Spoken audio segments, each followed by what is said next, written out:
Three more ships managed to pass safely through the Strait of Hormuz on Monday. Iran allowed two India-flagged LPG tankers and a Chinese-owned oil tanker to go through the strait. But they did not pass through the waterway's traditional route.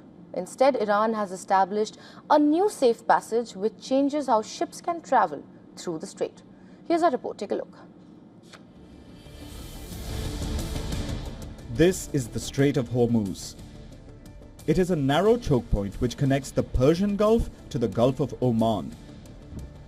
Before the US-Israeli war on Iran, about 20% of the world's energy exports would pass through the strait and then go onwards to their destinations. But shipping through the strait has ground almost to a halt after the US and Israel launched their war. Iran shut the strait to everyone it deems an enemy nation.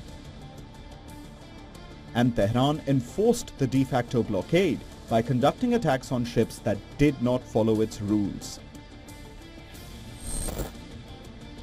However, Iran has allowed friendly nations to get their ships out of the strait safely.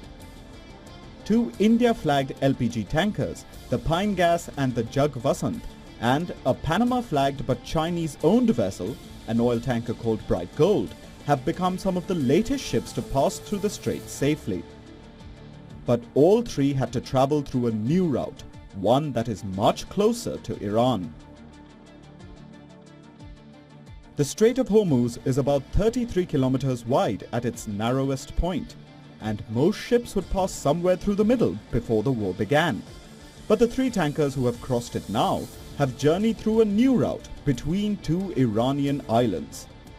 The ships passed between Iran's Keshem and Larak Islands. This section is barely over 10 kilometers wide, and both islands are Iranian territory. This is the new safe route that Iran has designated. The new route would force ships to travel between two Iranian islands, and then they would also have to sail close to Iran's shore for a while. This would solidify Tehran's control over the Strait of Hormuz. Bureau Report, WION, World is One.